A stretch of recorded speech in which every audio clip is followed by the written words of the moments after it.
Good evening, सभी का स्वागत है। और आज का जो सेशन है हमारा ये प्राचीन भारत से ये संबंधित है, जिसमें जो फर्स्ट आपका ये टॉपिक है ये पाषाण काल है।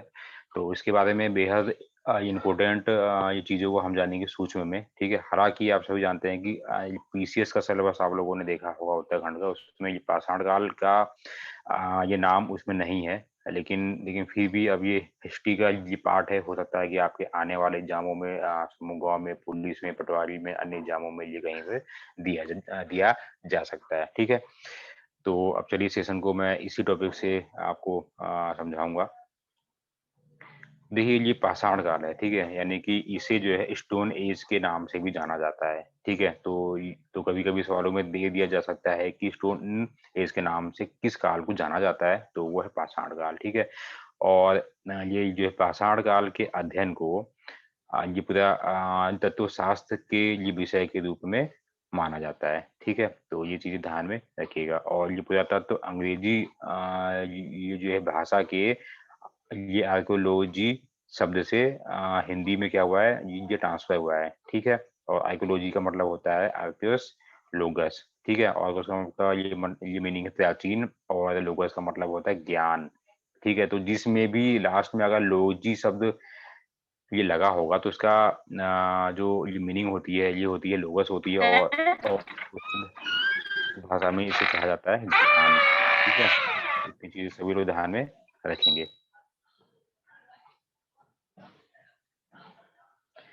तो इसके बाद का जो ये है, देखिए भारतीय इतिहास को टोटल जो तीन ये जो है कालों में क्या बांटा गया है। अब ये कौन कौन से काल हैं आप सभी जानते होंगे।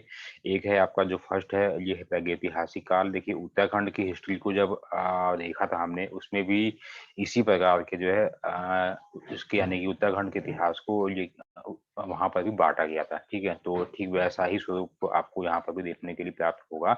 तो जिसमें जो फर्स्ट है आपका ये है, और जो सेकंड है इसे कहा जाता है आद्य ऐतिहासिक काल, और ये तीसरा आपका आता है ऐतिहासिक काल। ठीक है, अब ये चीजें हैं क्या जी, थोड़ा सा इनके बारे में जान लीजिए, क्योंकि अब कभी भी एटलीस्ट बेसिक नॉलेज आपको अच्छी होनी चाहिए। अब देखिए, अब आद्य ऐतिहासिक ये काल होता क्या है, पहले तो इसको मैं आपको समझा दूं। यानी कि लेखन को ये पढ़ा नहीं जा सका है। ये आद्य ऐतिहासिक जो काल है, इसके समय की जो भी चीजें प्राप्त हुई हैं या लिखावट जो भी चीजें मिली हैं, तो उनकी जो लिखावट है उसको अभी तक क्या है पढ़ा नहीं जा सका है। ठीक हो गया, तो माना जाता है कि वो चीजें हैं जो है वो इस ऐतिहासिक आद्य ऐतिहासिक काल से संबंधित हैं। ठीक है, अब देखिए जो ये पहला था आपका ये प्रागैतिहासिक ये काल है, इसमें क्या है कि जिसमें कोई भी लिखित साधन उपलब्ध नहीं है। लिखित का मतलब आप लोग समझ रहे होंगे, लिखित लिखित नहीं है, बस केवल इनके सबूत जो है क्या है पाए गए हैं। सबूत में आप कुछ भी हो सकता है, मतलब जैसे कहते हैं औजार समथिंग। ठीक है, लेकिन लिखित में कोई भी ऐसा वर्णन इस वाले काल के भीतर में प्राप्त नहीं होता है। और इस वाले काल को जनरली जो है कितने भागों में इसे बांटा गया है, तो तीन भागों में इसको क्या बांटा गया, पूरा पाषाण काल, मध्य पाषाण काल और ये नव पाषाण काल। ठीक है, इतनी चीजें आपको बेसिक नॉलेज होनी चाहिए।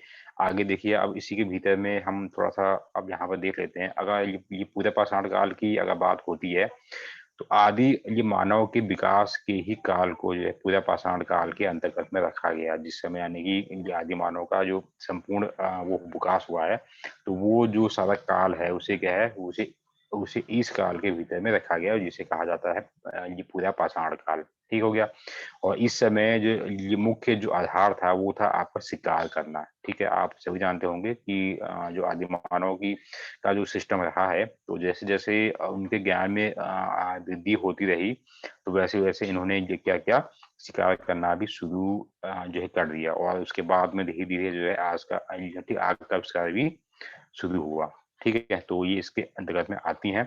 अब जो तीसरी है आपकी ये है ऐतिहासिक काल। अब ये क्या चीज है, ये ऐतिहासिक काल है, तो इसके लिए किस काल को ऐतिहासिक काल की संज्ञा में ये रखा गया है, तो यानी कि जिनका लिखित विवरण जो है प्राप्त होता है, यानी कि साहित्य है, धर्म ग्रंथ है, आदि चीजें हैं, तो उन सभी का ये क्या है, ये चीजें प्राप्त होती हैं। ठीक है, तो अभी यानी कि जो भी इतिहास का ये मिडिवल हिस्ट्री और या जो एंशिएंट हिस्ट्री का जो आगे वाला पार्ट है, ठीक है, तो उस वाले काल को जो है जनरली ऐतिहासिक वाले काल के भीतर में रखा जाता है, जिनका लिखित विवरण जो है प्राप्त होता है। ठीक है, आप सभी जानते हैं, जैसे कि फॉर एग्जाम्पल के लिए मैं आपको समझा दूँ लिखित विवरण। तो जैसे अशोक हो गया, यानी कि ये मौर्य साम्राज्य हो गया, तो उनके समय में भी लिखित विवरण जो है प्राप्त होते हैं शिलालेखों से, अन्य और माध्यमों से या फिर साहित्यों से। ठीक है, तो वो ये सारा काल जो है ऐतिहासिक काल के भीतर में आ गया। तो बेसिक रूप से आपको बस इनके बारे में मालूम होना चाहिए कि ये काल जो है किससे संबंधित होते हैं और इनमें क्या-क्या चीज़ें होती हैं, ठीक है? तो ये तो रही यहाँ की ये शुरुआत की, ठीक है? तो ये पूरा पाषाण काल से ये संबंधित मैंने एक छोटी-सी जानकारी आप सभी लोगों को दे दी है, ठीक है? अब देखिए, अब इसके बारे में 1-2 लाइनों को अभी हम जान लेते हैं, फिर बढ़ेंगे आगे की ओर। अब देखिए, ये आपका है पूरा पाषाण काल, तो मनुष्य ये जाति अपने अस्तित्व के आरंभ से आज तक लगभग जो है 99 ये प्रतिशत हिस्से के रूप में वो क्या है आ चुकी है। ठीक है? इसको आप इस रूप में भी जान सकते हैं। आगे है आपका आदि ये मानव के विकास के ही काल को इस काल के अंतर्गत में रखा जाता है, जिसे कहा जाता है पूरा पाषाण काल। और पूरा पाषाण काल की औजार ये निर्माण की कुछ ये टेक्निक भी थी, कभी-कभी पूछी जा सकती हैं। हालाँकि अभी मैंने आपको समझाया था औजार का जो यूज़ है, उपयोग है यहाँ पर क्या है शिकार के लिए किया जाता था। हमेशा ध्यान में यहाँ पर जो है रखिएगा आप लोग, ठीक है? और उन वो 2 टेक्निक थी, तो ये नाम आपको ध्यान में थोड़ा-सा यहाँ पर रखना पड़ेगा। जो फर्स्ट है ये इलेक्ट्रॉनी ये टेक्निक है और ये लवाल बाई, ठीक है? ये 2 नाम ध्यान में यहाँ पे रखने पड़ेंगे। बस इसमें यही है, आगे हम बढ़ते हैं। तो अब देखिए, अभी हमने एक चीज़ ये देखी थी, अभी मैंने शॉर्ट में आपको समझाया था। तो ये है आपका यहाँ पर ये प्रागैतिहासिक वाला काल है। इसको मैंने इसके ये 3 भाग अभी समझाए थे आपको मैं। ये पूरा पाषाण काल भी मैंने आपको समझाया था ये भी शॉर्ट में, और मध्य पाषाण काल भी समझाया था, ठीक है? और ये नवपाषाण काल भी, ठीक है? तो अब इसके भीतर में अगर ये पूरा पाषाण काल की बात अगर आती है, तो इसे भी जो है 3 भागों में यहाँ बाँटा गया है, जिसे कहा जाता है ये जो फर्स्ट है ये आपका है पूर्व ये पाषाण काल, मध्य पाषाण काल और उच्च पाषाण काल, ठीक है? उससे उच्च ये पूरा पाषाण काल। हालाँकि इतनी चीज़ें आपको इतना डीपली तो लगभग नहीं देखनी है, बस इनकी ये ड्राफ्टिंग जो है माइंड में रहनी चाहिए कि आप पर ये कभी-कभी पूछा अगर जा सकता है कि ये पूरा पाषाण काल जो है किसके अंतर्गत आता है? तो आपको माइंड में रहना चाहिए कि ये किसके अंतर्गत में आता है, ये है आपका है प्रागैतिहासिक काल के अंडर में आता है, ठीक है? अब चलिए अब ये पूरा पाषाण काल के समय में थोड़ा-सा हम ये भी जान लेते हैं कि जीवन यापन की सामग्री के संबंध में ये लोग क्या-क्या चीज़ें ये लोग करते थे, ठीक है? और जो लोग अभी लेट में जॉइन हुए हैं, वो लोग यूट्यूब पर ये वीडियो लोड होगी, तो वहाँ से बाकी चीज़ें देख लेंगे। तो ये पूरा पाषाण काल के जीवन ये काल के बारे में हम देखते हैं ठीक है? अब इसमें है क्या, अब देखिए, अब ये जो पूरा पाषाण काल है, इसको भी 3 भागों में क्या है बाँटा गया है, ठीक हो गया? तो अभी मैंने आपको वो 3 नाम जो भी थे समझा दिए थे, बस उनके संबंध में ही बस मोटी-मोटी ये चीज़ें हैं, थोड़ा-सा रिव्यू उसको हम देख लेते हैं। निम्न ये पूरा ये पाषाण काल ये मानव जो है अत्यंत ही ये बर्बर और असभ्य था। तो इसका मतलब ये बर्बर और असभ्य था का मतलब ये है सिंपल सी अगर लैंग्वेज में कि उस समय इतना जो मानव के पास में ज्ञान जो नहीं था कि उसे कैसा व्यवहार करना चाहिए और या क्या-क्या चीज़ें करनी चाहिए। बस उसको यही दिखता था कि बस आज भूख लगी है तो खा लो, ठीक है? तो फिर इसमें देखिए, अब इसके बाद में मतलब उसके बाद में क्या होता है फाइनली जो है उस समय का जो मानव था वो क्या है टोटली नेचर के ऊपर डिपेंडेंट था। मतलब वो खुद वो कुछ नहीं कर सकता था क्योंकि इसके पास ज्ञान ही नहीं था, ठीक हो गया? और कृषि को तो वो जानता ही नहीं था। तो ये है आपका यहाँ पे कृषि से परिचित होने के ही कारण वनों में ये फूल, फल, खेत और ये कंदमूल ये सब चीज़ें ये लोग करते थे और ये पशुओं को ये मारकर उनको ये लोग खा लेते थे, ठीक है? तो इतनी ये मतलब कि चीज़ें उस समय हुआ करती थी, तो इतनी चीज़ें आपको मालूम होनी भी चाहिए।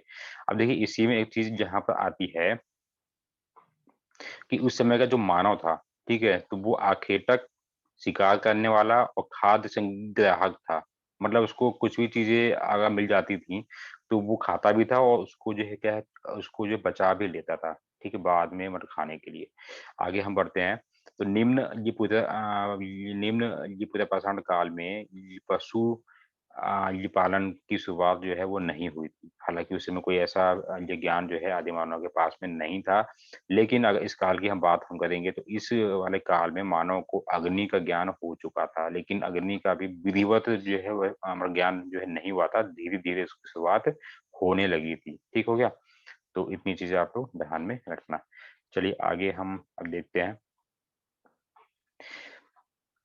निम्न का तो हमने देख लिया। अब इसके बाद में अगला पॉइंट है ये मध्य ये पूरा पाषाण काल, ठीक हो गया? अब इसमें क्या चीज़ें आपको पढ़नी है, वो देख लीजिए।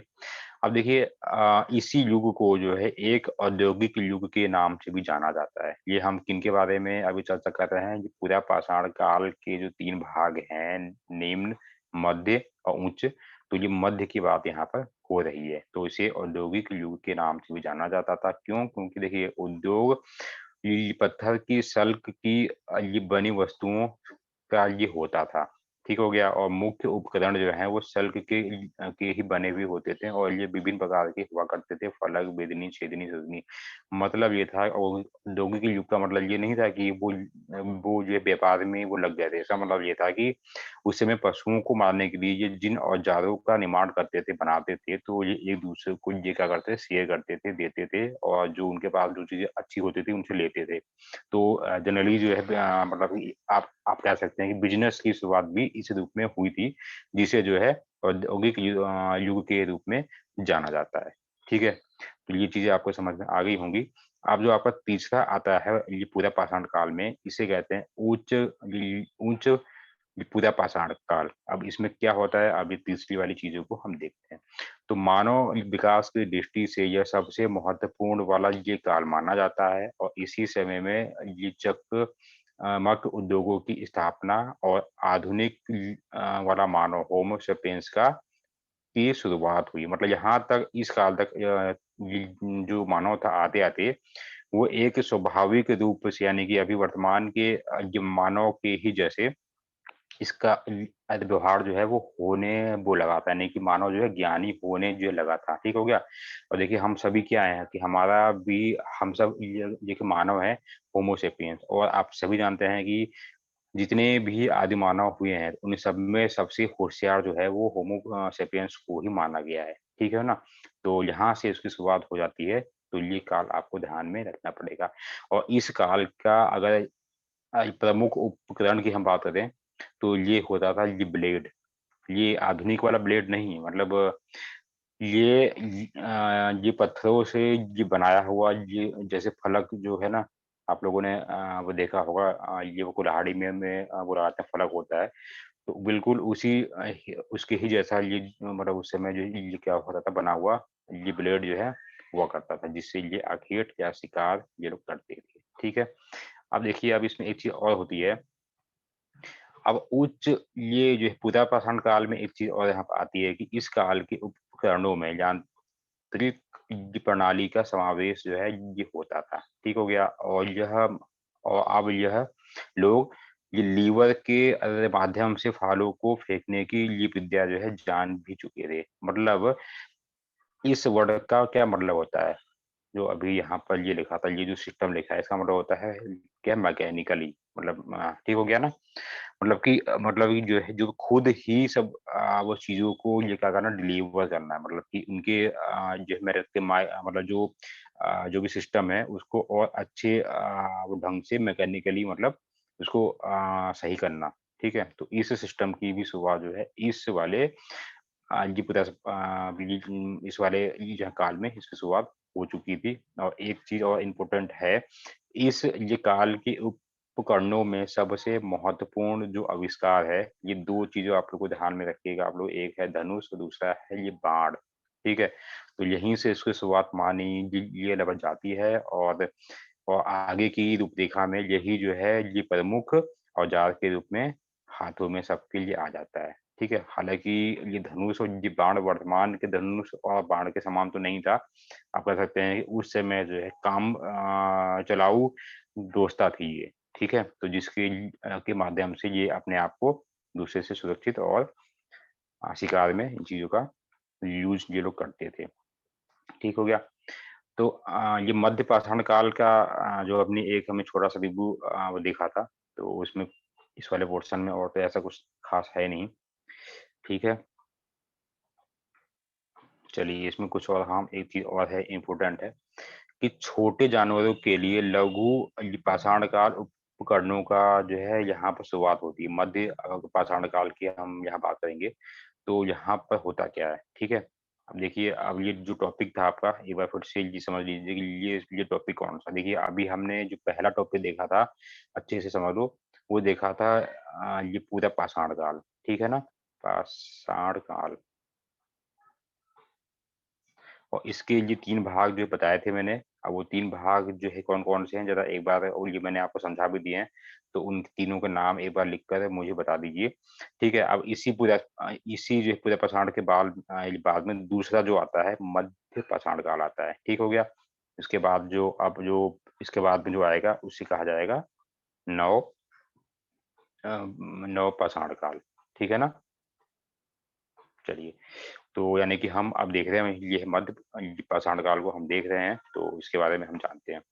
तो इसके बारे में मैंने अभी आपको एक जानकारी दी कि छोटे जानवरों के लिए अलग से ये जो है क्या करते थे, उपकरणों का ये जो विकास, यानी कि उनका छोटे उपकरणों का ये उपयोग में ये मतलब लाते थे, ठीक है? और बड़े जानवरों के लिए बड़ा उपकरण यूज़ में ये लोग करते थे। जैसे फॉर एग्ज़ाम्पल के लिए अगर किसी चिड़िया को अगर मारना है, तो वो छोटे लघु उपकरणों के माध्यम से वो निशाना वो लगा के उनको ये लोग मारते थे, ठीक है? और अगर बड़े जानवर को अगर जो है मारना है, तो उनके लिए बड़े उपकरण को ये यूज़ में लाते थे, ठीक है?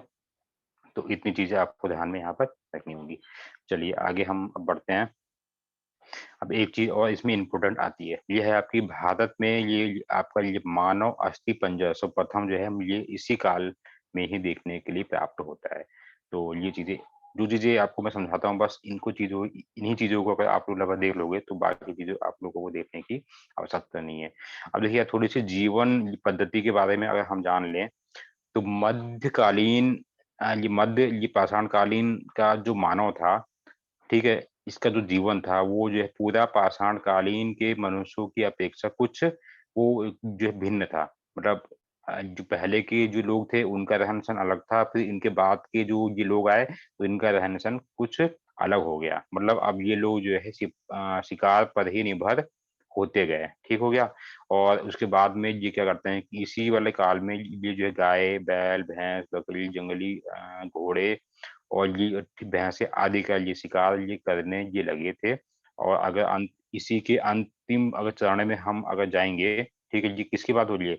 मध्य पाषाण काल की बात हो रही है। इसी के अगर अंतिम अगर चरण में हम जाते हैं, तो बर्तनों का निर्माण भी जो है ये धीरे-धीरे सीखने लगे थे। कौन?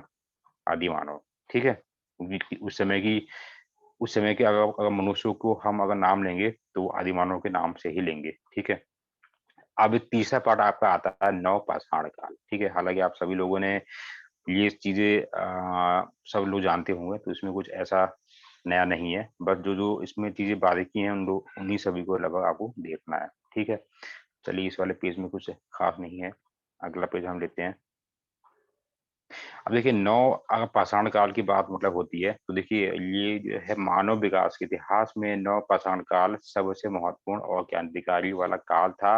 इससे जो पहले के जो भी वो थे ना काल थे, तो उस काल के जो मानव थे वो टोटली जो है वो नेचर पर डिपेंडेंट थे, ठीक हो गया? लेकिन नवपाषाण काल में आते-आते ये नेचर के ऊपर इनकी डिपेंडेंसी जो है कम होती गई। क्यों? क्योंकि इनका ज्ञान बढ़ता गया और अपने ज्ञान से इन्होंने धीरे-धीरे कृषि और ये पालन जो है यहाँ पे इन्होंने शुरू कर दिया था। मतलब अब ये खुद से मेहनत ये लोग करके और ये पेट जो है भरने ये लगे थे, तो इसकी शुरुआत जो है नवपाषाण काल से हो चुकी थी। आप लोगों से कभी अगर सवाल देगा कि खेती की शुरुआत जो है किस पाषाण काल से होती है, तो नवपाषाण काल का नाम ध्यान में रखना आपको, ठीक है? तो ये और क्योंकि देखिए, ये प्राचीन काल से मानव जो है नवपाषाण काल में जब आया था, तो धीरे-धीरे उसके रहन-सहन में भी बदलाव जो है हुए थे और धीरे-धीरे वो मतलब क्या है कि वो नेचर के ऊपर डिपेंडेंसी उसकी जो है खत्म हो रही थी। तो जब खत्म हुई, तो जो है जो कहीं का सिस्टम तो वो जो मतलब कहते हैं विकास होगा, तो वो कृषि और पशुपालन के रूप में क्या होता था, ये विकास हुआ, ठीक है? तो ये कृषि कर्म के आविष्कार ने स्थिर जीवन की शुरुआत भी यहाँ कर दी। मतलब जो ये पहले इनका जीवन था थिएटर, मतलब कि ये जंगल में घूमते रहते थे खाने के लिए, जहाँ मारते थे, मतलब एक जगह पर टिकते नहीं थे। तो अब क्या हुआ कि अगर ये कृषि का काम शुरू हुआ, तो जिस जमीन पर खेती होने लगी, तो वो उसी के आसपास में रहना रहना खाना जो है प्रारंभ इनका हो गया। तो यानी कि जीवन जो है वो ठहराव के रूप में, मतलब कि हो गया, यानी कि स्थिर हो गया, ठीक हो गया। वहां से अब वो जाके भाग नहीं सकते थे। भागने का मतलब है कि जब खेती करेंगे तो भाग कर ये जाएंगे कहाँ, ठीक हो गया। और धीरे धीरे अब जब एक जगह पर जब ये रहने लगेंगे, तो अब धीरे धीरे इनके आवास, यानी कि इनके घरों का भी जन्म होगा। और जब घरों का ही का जन्म होगा, तो धीरे धीरे क्या होगा कि झुंड में ये रहते थे। तो जो घरों, अगर एक जगह पर बहुत सारे घरों का अगर निर्माण हो जाए, तो क्या होगा, यानी कि वो एक गांव के रूप में परिवर्तित हो जाएगा। धीरे धीरे इनका मतलब क्या हुआ, फैमिली, कुटुंब और इन सब ये चीजों की शुरुआत जो है वो इस काल में होनी शुरू हो गई, ठीक हो गया। यानी कि अगर हम आधुनिक जीवन का बेसमेंट हम अगर देखें कि जो घर है, फैमिली है, ये चीजें हैं, ठीक वैसा ही स्वरूप जो है इस वाले सिस्टम में आना शुरू हो गया था। तो इतनी चीजें आई होप कि आपको समझ में आ गई होंगी। चलिए आगे की ओर अब हम बढ़ते हैं, जो इम्पोर्टेंट है उसको हम देखते हैं। देखिए भारतीय इतिहास की जो बात अभी हो रही है, तो ये पाषाण काल का बेहद इम्पोर्टेंट जो भी चीजें थी आपको मैंने बेहद शॉर्ट में आपको मैंने समझा दी हैं, ठीक है। अब थोड़ा सा हम ये भारतीय इतिहास को दूसरे स्वरूप में भी हम देख लेते हैं। हालाँकि ये सब चीज़ें जो यहाँ पर लिखी गई हैं, हालाँकि ये कभी आती नहीं है, आप लोगों ने भी लगभग देखी होगी, इसको हम छोड़ सकते हैं। अगर बेसिक रूप से हम अगर बात करें, तो देखिए भारतीय इतिहास को अध्ययन की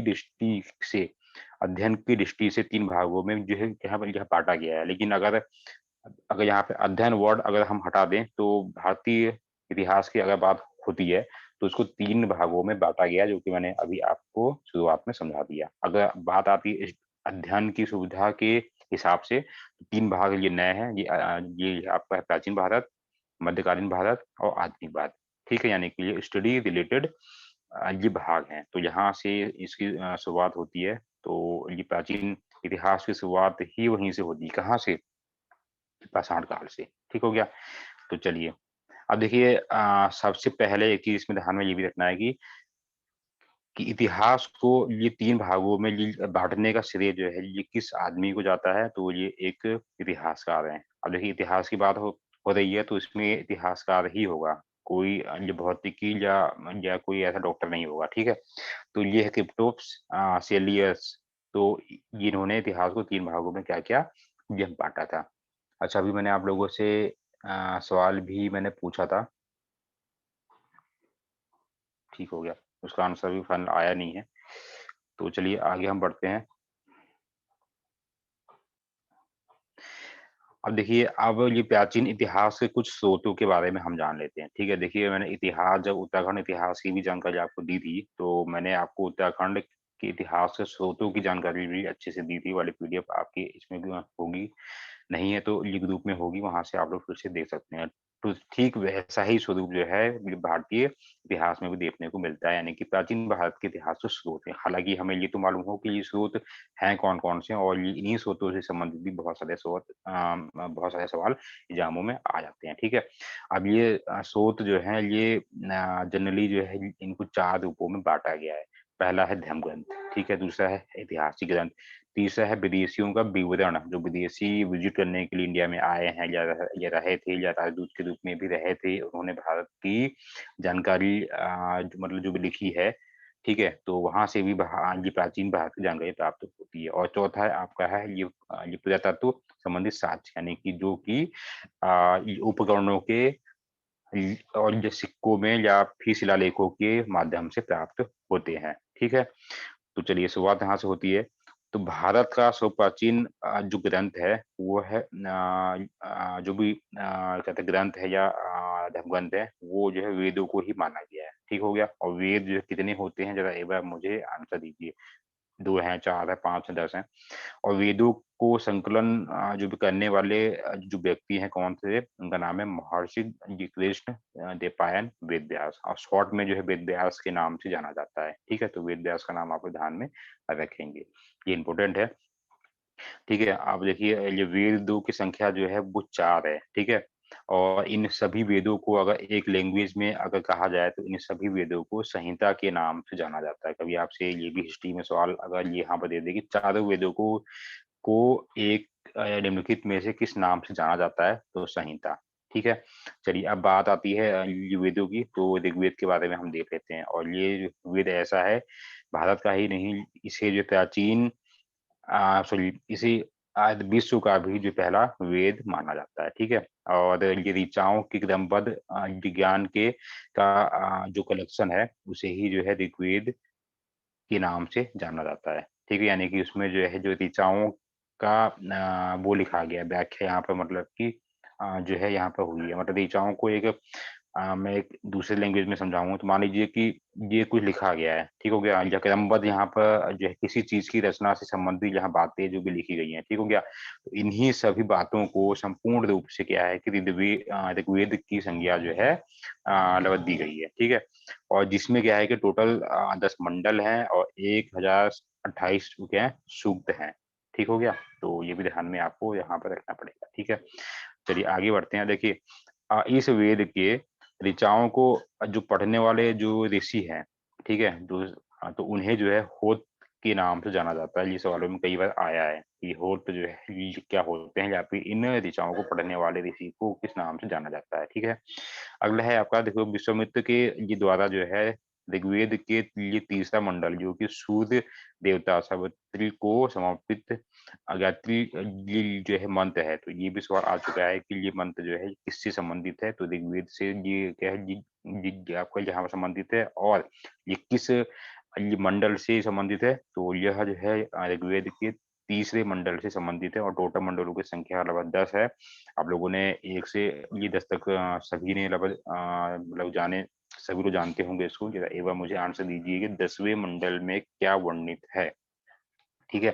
अब देखिए 8वें मंडल की बात अगर यहाँ पे आती है तो 8वें ये मंडल के हस्तलिखित ऋचाओं को खिल की संज्ञा दी गई है। ठीक होगा, जो भी ऋचाएँ लिखी गई हैं 8वें मंडल में तो उसमें उनको खिल के नाम से जाना जाता है, उन्हें खिल कहा जाता है। ये भी सवाल आ चुका है कई बार, तो इसलिए इतनी चीज़ें आपको ध्यान में यहाँ पे रखनी है। और हालाँकि जितने भी जो हैं आपके ये मंडल हैं, वो सभी आपको मालूम होने चाहिए। और हालाँकि जो है कहा जाता है कि ये पहला मंडल, नवां मंडल और ये 10वां मंडल, ये जो है नए मंडल हैं। इनसे पहले जो है 2 से 7 और ये 8 मंडल जो है, ये प्राचीन ऋग्वेद में थे और 1 से 1, 9, 10 को ये बाद में जोड़ा गया था। ठीक है? तो इतनी भी जानकारी आपको होनी चाहिए।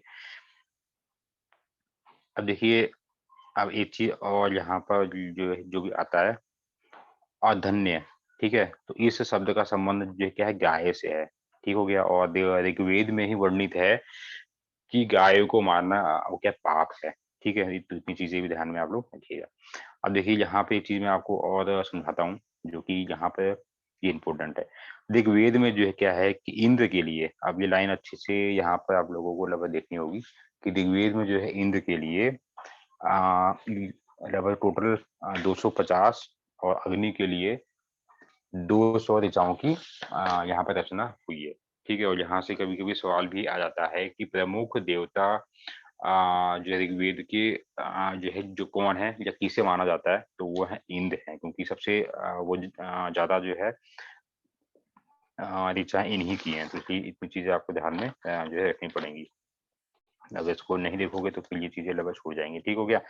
और इंद्र जो है ना देखिए अब ये इसके बारे में अगर आपके पास में जानकारी नहीं है, तो ये मैं बाद में भी आपको इसकी पीडीएफ एक दूसरी वाली भी है, वो भी मैं आपको भेज दूँगा। जो इंद्र हैं, तो इनका उल्लेख सर्वाधिक बार 250 बार हुआ है ऋग्वेद में और इंद्र को ही युद्ध का देवता और पुरंदर के नाम से भी जाना जाता है। पुरंदर का मतलब है किलों को तोड़ने वाला, ठीक हो गया? और इंद्र को ही वर्षा का देवता भी कहा जाता है, ठीक है? और इंद्र को ही अकाल का दानव भी कहा जाता है। अकाल अगर कहीं पे होती है तो फिर ये वर्षा ये कराते हैं, तो यानी कि अकाल के ये दानव के नाम से भी इनको जाना जाता है इंद्र को, ठीक है? तो इतनी सब चीज़ें आपको मालूम होनी चाहिए। और अगला नाम आता है अग्नि का, ठीक है? तो अग्नि के लिए ऋचाओं की संख्या जो है ऋग्वेद में वो 200 हैं और आप ये भी अब यहाँ पे एक चीज़ सुन लीजिए कि अग्नि को जो है देवताओं का मुख्य भी कहा जाता है इतिहास में। ये चीजें आ सकती हैं, तो ध्यान में ये भी जो है रखना पड़ेगा। और इन्हें जो है पृथ्वी स्थानीय देवता के नाम से भी जाना जाता है। दो नाम इंपॉर्टेंट है, पृथ्वी स्थानीय देवता, और ये है और देवताओं का मुख। ठीक हो गया। तो ये अग्नि के लिए नाम में ये क्या है, ये प्रचलित है। और इनके तीन रूप जो है देखने के लिए मिलते हैं। और वो तीन रूप कौन कौन से हैं, कोई मुझे बता सकता है? अग्नि के तीन रूप कौन कौन से हैं? तो जरा सोचो। उसके बाद मैं आपको जानकारी दूंगा, जब तक मैं बढ़ूंगा आगे की ओर।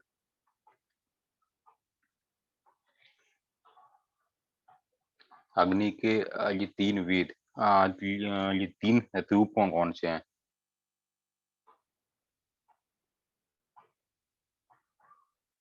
चलिए, अगर आपको नहीं पता तो अब यहाँ पे केवल सुन लीजिए। तो अग्नि के तीन रूप हैं: आकाश में सूर्य, और बादल में चमकने वाली बिजली, और जमीन पर जलने वाली आग। तो ये जनरली जो है ये अग्नि के, ये अग्नि देवता के तीन रूप हैं। ये इंपॉर्टेंट है। ठीक हो गया। अब देखिए, अब इसमें तो नहीं है, लेकिन ये आप लोग सुन लो। एक तीसरे देवता का भी उल्लेख जो है प्राप्त होता है। किसमें?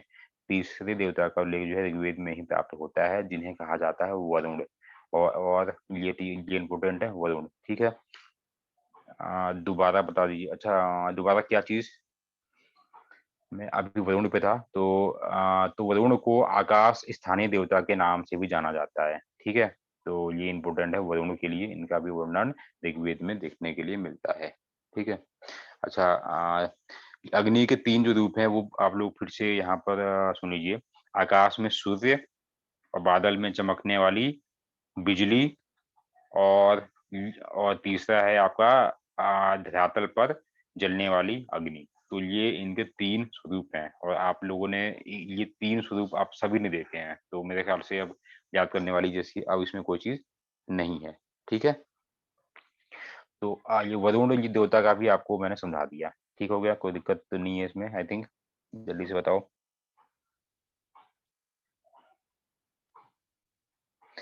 एक चीज और ध्यान में जो है रखिएगा कि एक नाम आता है सोम देवता। सोम देवता का आप लोगों ने ये नाम सुना होगा। ठीक है। अब जो इस पीडीएफ में नहीं है वो चीजें मैं आप लोगों को समझा भी देता हूँ, और मैं कोशिश करूंगा कि वो अलग से पीडीएफ आपको मैं डाल दूं।